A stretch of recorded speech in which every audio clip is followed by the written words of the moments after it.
నేను మనుగురు డిపోలో కండక్టర్గా వచ్చాను. కొత్తగా జాయిన్ అయ్యాను. జూన్లో జాయిన్ అయ్యి 1 మంత్ అవుతుంది. ఈరోజు నేను డే అవుట్ ఖమ్మం వెళ్తున్నాను. ఈకే R1 డ్యూటీకి వెళ్తుంటే ఇంకా మేము బస్ స్టాండ్లోంచి బస్సు స్టార్ట్ అయ్యి అంబేద్కర్ సెంటర్ కూడా టీడీపీ సెంటర్ కూడా దాటలేదు. ఒక ప్యాసింజర్ ఎక్కి లక్ష్మీపురం స్టేజ్లో ఆపమని అడగా, లక్ష్మీపురం స్టేజ్ లేదు, మోరంపల్లి బంజారా టికెట్ ఇస్తాను అన్నాను. అంటే ఆ ప్యాసింజర్ లేదు, మీరు ఖచ్చితంగా లక్ష్మీపురం స్టేజ్లోనే ఆపాలి, మేము రోజు వచ్చి వెళ్తా ఉంటాం అని అన్నారు. ఆ విషయం నాకు తెలియదు.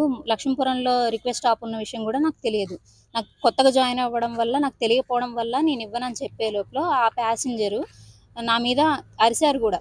అరిసి, నువ్వేమనుకుంటున్నావు, నీ ఉద్యోగం తీసి పడేస్తాను, ఆ డ్రైవర్ ఉద్యోగం కూడా తీసి పడేస్తాను, ఏమనుకుంటున్నారు అనేసి నన్ను తిట్టాడు. తిట్టిన తర్వాత ఎమ్మటే డిఎం సార్కి ఫోన్ చేశారు. డిఎం సార్కి ఫోన్ చేసి ఇట్లా లక్ష్మీపురం స్టేజ్ ఆపమంటే ఆపట్లేదు మీ డ్రైవర్ కండక్టర్ అనేసి చెప్పారు. చెప్పి ఆ ఫోన్ నాకు ఇచ్చారు. నాకు ఇస్తే నేను ఆ ఫోన్ మాట్లాడుతుంటే ఆ ఫోన్ అసలు సిగ్నల్ లేదు, ఏం లేదు. నేను సార్తో మాట్లాడలేదు, డిఎం సార్తో మాట్లాడకుండా పెట్టేస్తే మళ్ళీ మురళీ సార్ ద్వారా మళ్ళీ మురళీ సార్కి ఫోన్ చేసి నన్ను ఫోన్ చేయమని చెప్తే నేను మురళీ సార్ దగ్గర డిఎం సార్ నెంబర్ నా దగ్గర లేదు. డిఎం సార్ నెంబర్ తీసుకొని డిఎం సార్కి అశోకపురం రాకముందే ఫోన్ చేసి మాట్లాడితే, అసలు నేను చెప్పేది వినిపించుకోకుండా నువ్వెంత, నీ బతికెంత, నేను ఉద్యోగం ఇవ్వకపోతే నీ జీవితం ఉండేదా నీకు, ఏమనుకుంటున్నావు, నువ్వు నేర్చుకోవాలి, స్టేజ్లు అవన్నీ ఉంటే ప్యాసింజర్ల గురించి ఏమనుకుంటున్నావు నువ్వు, అది ఇదని ప్యాసింజర్ చెప్పిన మాటలు విని ఒక కండక్టర్ నన్ను చూడకుండా, కొత్త అమ్మాయినని కూడా ఆలోచించకుండా నీ బతుకెంత అనేసి అన్నారు.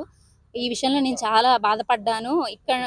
ఇక్కడ నుంచి కూడా నాకు కొత్త కాబట్టి, నాకు తెలియదు కాబట్టి ఒక మాట, నువ్వు ఆపమ్మా అని ఉంటే లక్ష్మీపురంలో మనకి రిక్వెస్ట్ స్టేజ్ ఉంది, మీరు ఖచ్చితంగా ఆపాలని డిఎం సార్ నాతో చెప్పుంటే అయిపోయేది. కానీ నువ్వెంత, నీ బతికెంత, నేను ఉద్యోగం ఇవ్వకపోతే నీ జీవితం ఉండదు, నువ్వు ఎన్నిసార్లు వచ్చి బతిలాడితేనే నువ్వు ఉద్యోగం ఇచ్చా అనేసి మాట్లాడారు. అదే నాకు బాధ అనిపిస్తుంది. ఒక ప్యాసింజర్లతో దుష్టిగా మేము ప్రవర్తిస్తే, ప్యాసింజర్లను ఏమన్నానంటే మమ్మల్ని అనొచ్చు.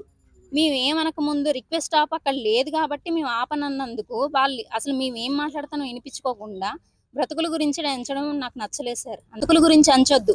ఈ ఉద్యోగం మా నాన్నది, తోకల వెంకటేశ్వర్లు, మా డాడీ 2017లో కుక్క కరిసి చనిపోయారు. ఆయన ఉద్యోగం నాకు జూన్లో ఇచ్చారు. జూన్లో ఇస్తే జూన్ 13వ తారీఖు నేను జాయిన్ అయ్యాను. జాయిన్ అయిన తర్వాత ఇప్పుడు ఒక నెలే అవుతుంది నేను జాయిన్ అయ్యి. అలాంటప్పుడు నాకు ఎలా తెలుస్తాయి ఏ స్టేజ్లో ఏంటో నాకు తెలియవు. అలాంటప్పుడు నిదానంగా చెప్పి ఆపమ్మా, అక్కడ స్టేజ్ లేదు కానీ రిక్వెస్ట్ స్టాప్ వచ్చినప్పుడు నువ్వు ఆపితే బాగుంటుంది అనేసి అన్నా ఒక మాట బాగుండేది. కానీ బతుకుల గురించి నీ బతికెంత, నువ్వెంత అనేసి మాట్లాడడం నాకు కరెక్ట్గా నచ్చలేదు. నాకు ఇది చాలా బాధ అనిపిస్తుంది. ఎవరినైనా సరే ఇలా అనకూడదు. ఏ కండక్టర్నైనా నిజం తెలుసుకోకుండా ఇలా దూషించడం కరెక్ట్ కాదని అనుకుంటున్నాను.